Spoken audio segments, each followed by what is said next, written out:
আকাশচুম্বী দামে গরিব আর মধ্যবিত্তদের পাত থেকে এক প্রকার উঠেই গেছে গরু আর দেশি মুরগির মাংস। ফলে তাদের একমাত্র ভরসা কিছুটা কম দামের ব্রয়লার মুরগি। তবে দ্রুত বেড়ে ওঠা এই মুরগি খেলে হতে পারে সর্বনাশ, কারণ এর শরীরে মিলেছে ভয়ঙ্কর ক্ষতিকর উপাদান, যা মানব শরীরে গেলে হতে পারে জটিল রোগ। কি সেই ক্ষতিকর উপাদান এতে রয়েছে, তাই জানাবো মিশুক মুস্তফার প্রতিবেদনে।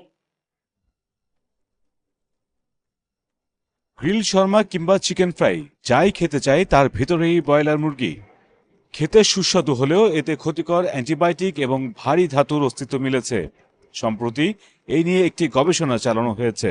জানা যায় ব্রয়লার মুরগির মাংস ও হাড়ে মিলেছে অতিরিক্ত মাত্রার ক্ষতিকর নিকেল, ক্রোমিয়াম, সীসা ও আর্সেনিক। গবেষণার তথ্য মতে ট্যানারির বর্জ্য দিয়ে তৈরি নিম্নমানের ও দ্রুত বর্ধনশীল খাবার খাওয়ানো হয় ব্রয়লার মুরগিকে। এমনকি তাড়াতাড়ি বড় করে তোলার জন্য ফার্ম মালিকেরা অহেতুক বেশি পরিমাণে স্টেরয়েড, হরমোন এবং ওষুধ ব্যবহার করেন। ফলে এর মাংস হাড়ে পাওয়া গেছে মাত্রা অতিরিক্ত 4টি ক্ষতিকর ধাতু, যা মানবদেহের জন্য চরম হুমকির।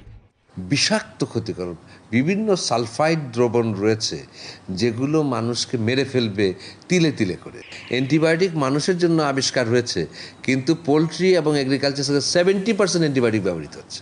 যখন নিউমোনিয়ায় ভুগবেন তখন আমরা আর অ্যান্টিবায়োটিক দিয়ে কাজ করাতে পারবো না। ক্রেতারা বলছেন তারা কেউ জেনে শুনে কিনছেন ব্রয়লার মুরগি। অনেক সময় তারা হরমোন দিয়ে থাকে, হরমোনের ইনজেকশন বা দিয়ে থাকে। এটা একেবারেই উচিত না, যেটা মানে হিউম্যান বডির জন্য খুবই হার্মফুল। কেউ তো চায় না ভাই নিজের স্বাস্থ্য নষ্ট করতে। আর এমনি তো আমরা ঢাকা শহরে একটা বিষাক্ত নগরীতে আছি, যত নিজেকে সেভ করতে পারবো ততই না। অনুরোধ থাকবে যারা ফিডিং দিয়ে থাকে সেগুলোর জন্য আমাদের হেলথের হ্যাজার্ড না হয় সেই দিকটা তারা লক্ষ্য রাখবেন। স্বাস্থ্য বিষয়ে পড়াশোনা করছেন শান্তা ইসলাম। তিনি তার পরিবারের সাথে এসেছেন বাজার থেকে ব্রয়লার মুরগি কেনার জন্য। তার সাথে কথা বলে জানা গেল বাজারে আসা এসব ব্রয়লার মুরগির ক্ষতিকর দিক। মাত্র 1 থেকে 1.5 মাসে কিভাবে এসব ব্রয়লার মুরগিকে বড় করে ফেলা হচ্ছে।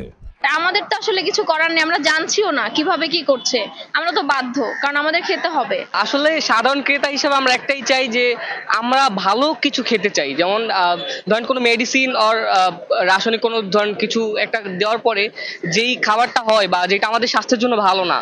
ব্রয়লার মুরগিটা আসলে অনেক বেশি ইফেক্টিভ আমাদের স্বাস্থ্যের জন্য, অনেক বেশি ক্ষতি করে। আমি একজন মেডিকেল পার্সন হিসেবে আমি তো এটা বুঝতেছি, অনেক বেশি ক্ষতি করে। ফ্রাই করলেও আসলে থেকে যায়, প্রপার ভাবে ওইটা হয় না। ব্যবসায়ীরা বলছেন ব্রয়লার মুরগি পালন বা উৎপাদন এসব কিছুই জানেন না তারা।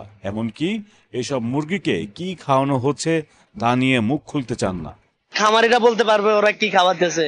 আমরা যেটুকু জানতেছি ওরা ব্রয়লারের ফিড খাওয়াইতেছে আর একটা মেডিসিন খাওয়াচ্ছে, যেটা 30 দিন 35 দিনের ভিতরে আমরা বিক্রি করতে পারতেছি। এই আর কিছু বলতে পারতেছি না। অনেক কোম্পানি আছে ভালো খাবার খাওয়া যাতে ব্রয়লারটা সুস্থ থাকে, আবার অনেকে আছে খারাপ খাদ্য খাওয়া যাতে ব্রয়লারটা তাড়াতাড়ি উন্নত হয়, ইন্ডিশন দেয় বা যে কোনো জিনিস দিয়ে আপনার 15 দিনের বাচ্চাকে আপনার 10 দিনে অনেক বড় করে ফেলে। খামারালারা মানে ভালো ফিট খাবারকে যে ভালো জিনিস করো, এটাই মনে করে সাধারণ পাবলিক খায়। কিন্তু এটা যে মনে খারাপ ফিট খাবার যে পাবলিকেরা খাওয়াইতেছে, পাবলিক তো অসুস্থ হইতেছে। বিশেষজ্ঞরা বলেছেন ব্রয়লার মুরগি খেতে হলে ভালোভাবে সেদ্ধ বা ফ্রাই করে খেতে হবে, তাহলে স্বাস্থ্য ঝুঁকি কমবে। মিশুক মুস্তফা, প্রবাস খবর।